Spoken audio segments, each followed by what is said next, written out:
Hello friends, आजिकार गोटे fresh blog को आपण मानक बहुत बहुत स्वागत। आज तो पाव देखी आपण माने जानी सारे आज मो किचन ले कौन बनूची। हाँ सांग माने आपण माने ठीक गेस करचंती। आज बनूची पाव भाजी, से भी मो पुओ डिमांड रे घरे रेस्टोरेंट स्टाइल पाव भाजी। से मु भाविली आपण मानक सहित ए रेसिपीटी शेयर करबा पई। तो चलतु देरी न करी आजिकार रेसिपीटी आरंभ करि नबा। पाव भाजी प्रस्तुत करने पाई मु प्रथमे परिबा गुड़ी को बॉयल करी। से मु गोटे प्रेशर कुकर को गैस रे चढ़ई नहीं। ये देखंतु प्रेशर कुकर एठी मोर गरम हो गलानी भल भाव में। मु एथिरे गोटे चामच रिफाइंड ऑयल दे देबी। एठी मोर तेल भल भाव में गरम हो गलानी। एथिरे मु आधा छोट चामच जीरा दे देबी। आ जीरा भल भाव में फुटीगला पर एथिरे मु काटिकी रखिथिबा दुईटी बड़ क्यूब साइज आलू को दे देबी। 5 ରୁ 6 पाखुड़ा फुल कोबी दे देबी। आपण चाहिले बंधा कोबी भी यूज करि पारंती। आउ काटी रखिथिबा गोटे बड़ गाजर को मु एठी दे देबी। दुईटी बड़ टमाटर नहीं एठी मु। आपण चाहिले अधिका भी टमाटर यूज करि पारंती। ताकू मु एथिरे दे देबी। आउ स्वाद अनुसार किछि लूण दे ए सब को मु भल भाव में मिक्स करि नेबी। भाजी रे कलर आनिया पई मु एठी काटी रखिथिबा गोटे बीटरूट को दे देइछि। आउ सबुतक परिबा को आउ गोटे रु 2 मिनिट एमिति भाजी नेबी। परिबा बॉयल हवा पई मु एथिरे गोटे कप मात्र पानी दे देबी। बेसी पानी देबिनी। बेसी पानी देले परे मैश करबा पई परिबा बहुत असुविधा हबो। सेथिपाई एथिरे मात्र अल्प गोटे कप पानी देबी। और प्रेशर कुकर को बंद करी एक 3टी हाई फ्लेम रे हुइसिल आसीबा पई छाड़ी दे। ये देखंतु एठी मोर 3टी हुइसिल आसी सारिछि। एबे मो गैस फ्लेम को ऑफ कर देबी। आउ या को एमिति कवर करी आउ 5 ରୁ 7 मिनिट भल से परिबा कुक होबा पई गोटे साइड रे रखी देबी। आउ एपटे पाव भाजी तड़का प्रस्तुत करने पाई मो गोटे कड़ाई रे 2 बड़ चामच बटर नहीं जाइछि। जेहेतु आमे आज मार्केट स्टाइल ले पाव भाजी बनाउछंती। मार्केट रे तो पाव भाजी रे बटर भरी भरी पड़ी थाए। सेथि पई मु एठी बड़ 2 चामच बटर दे देइछि। आउ बटर न जळिबा पई मु एथिरे गोटे चामच रिफाइन तेल दे देइछि। एठी हमर बटर गरम हो गलानी। एठी मु काटी रखिथिबा गोटे बड़ पियाज को दे देबी। आउ या को 4 ରୁ 5 minute medium to low flame रे एमती पियाज को पिंक हैला पर्यंत मु भाजी नेबी। या को मु बेसी डार्क ब्राउन करिविनी। या को बस मौली पियाज हमर मौलीला पर्यंत मु एको भाजी नेबी। आउ देखंतु एठी हमर पियाज पिंक कलर हेई आसिलानी। एबे ए स्टेज रे मु काटी रखिथिबा गोटे शिमला मिर्ची को दे देबी। आउ एथिरे गोटे चामच अदा और रसुण बट्टा को दे देबी।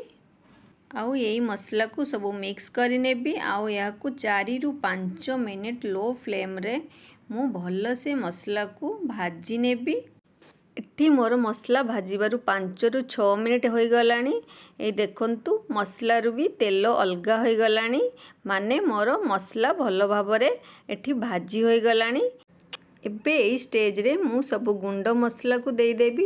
प्रथमे मु 2 बड़ चामच पाव भाजी मसला एथिरे दे देइछि। आउ गोटे चामच काश्मीर रेड चिल्ली पाउडर दे देबी। आउ जेहेतु आमे मार्केट स्टाइल आज पाव भाजी घरे प्रस्तुत करिबा सेथि पई तार फ्लेवर आनिया पई तो मु एठी गोटे चामच गार्लिक पेस्ट देइछि। जोटा कि मार्केट किणा गार्लिक पेस्ट। आपण चाहिले एथिरे गार्लिक पेस्ट बदल रे शेजवान सॉस भी यूज करि पारंतु। मु एथिरे गुंड मसला यूज करछि। मसला को ब्लेंड हवा पाई मु एथिरे अल्प टिके पानी दे देबी। आ ए सब को मिसेई 2 ରୁ 3 मिनिट लो फ्लेम रे मसला को भल से कुक हवा पर्यंत मु एमती मसला को भाजी नेबी। मसला एपटरे कषि हवा भितर मु एपटरे मोर कुक करी रखिथिबा परिबा तक चेक करि नेबी। ए देखंतु सबुतक परिबा बहुत भल से कुक हो जाइछि। या को मु गोटे पोटैटो मैशर साहाय्य रे भल से मैश करि नेबी। पूरा एमिति प्यूरी भली या को प्रस्तुत करि नेबी। देखंतु भाजी भी केते सुंदर दिखाउछि पूरा रेड रेड कहीं ना जेहेतु एथिरे मु बीटरूट यूज करिथिली सेथिपाई यार कलर भी बहुत बढ़िया आछि। बे प्रस्तुत करिथिबा प्यूरी को मु मसला रे देई देबी। एठी मु किछि फ्रोजन मटर यूज करछि जहाँकि ऑलरेडी कुक्ड थाए।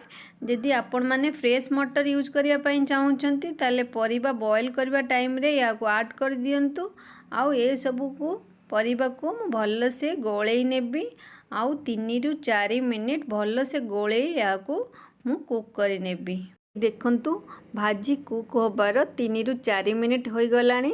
ए स्टेज रे मते लागुची भाजी टिके ड्राई हो जाइछि। एथिरे मु अल्प आउ टिके पानी ऐड करिबी कहीं ना भाजी हमर बेसी ड्राई हेले पाव भाजी खाइबा पाई भल लागी न थाए। जेहेतु आमे याकू ए भाजी को पाव सहित लगी की खाई थांती तेणु टिके ग्रेवी रहिले खाइबा पाई पाव भाजी भल लगी था। जेहेतु आज आम रेस्टोरेंट स्टाइल पाव भाजी घरे प्रस्तुत करछंती सेथिपाई रेस्टोरेंट भली पाव भाजी सिल्कनेस आनिबा पाई मु एठी गोटे बड़ चामच बटर ऐड कर देछि। आउ काटी रखिथिबा किछि धनिया पत्र को या ऊपर देई देबी। आउ ए सब को गोळेई आउ गोटे रु 2 मिनिट कुक होबा पाई देबी। ए देखंतु हमर एबे प्रस्तुत हो जाइछि रेस्टोरेंट स्टाइल पाव भाजी। पाव को भाजीबा पाई मु एठी गोटे तावारे गोटे चामच बटर दे देछि। एथिरे प्रस्तुत करिथिबा अल्प टिके भाजी को दे देबी। आउ काटी रखिथिबा किछि धनिया पत्र को दे या को मु भल से मिक्स करि नेबी। आउ एथिरे स्लिट करी रखिथिबा पाव को दे देबी। आउ भल से दुई पटरु या को भल से सेकी नेबी। रेस्टोरेंट रे जनरली जो तावारे पाव भाजी बना जाई थाए सेही तावारे से माने गरम करिकी पाव दियंती सेथिपाई पावर फ्लेवर बहुत भल आसी थाए एकदम बटरी फ्लेवर। सेथिपाई मु एठी पावर टिके बटरी फ्लेवर आनिबा पाई एमती टिके सब्जी को दे देछि जा फल रे कि पाव खाइला बेले बहुत टेस्ट लगी थाए पूरा रेस्टोरेंट भली। एथर प्रस्तुत हो जाइछि मोर रेस्टोरेंट स्टाइल पाव भाजी जाको मु एबे गरमा गरम प्लेटिंग करि नेबी। और हाँ फ्रेंड्स जदि आपण माने मो चैनल नुआ अछंती ताले मो चैनल को सब्सक्राइब करि नियंतु आउ पाखरे थिबा बेल आइकन को प्रेस करि नियंतु जा फल कि मोर अपलोड करुवा वीडियो नोटिफिकेशन आपण को प्रथमे मिली जिवो। एठी मु गरमा गरम पाव भाजी को किछि कटा जाइथिबा ओनियन आउ लेंबू सहित सर्व करि नेली। देखंतु एठी पाव भाजी हमर केते बढ़िया लागुची केते बढ़िया बनीची पूरा रेस्टोरेंट स्टाइल। आउ मो पुओ तो पाव भाजी खाइकी बहुत खुशी आउ ताकू तो बहुत पसंद आसिला। पर्सनली ताकू तो एमिती पाव भाजी बहुत पसंद। फ्रेंड्स आशा करुच्ची आजिकार ब्लॉगटी आपण मानकु बहुत बहुत भल लागिथिबो। पुणी देखा हबो गोटे नुआ ब्लॉग रे आउ नुआ रेसिपी सहित। टिल देन बाय बाय जय जगन्नाथ।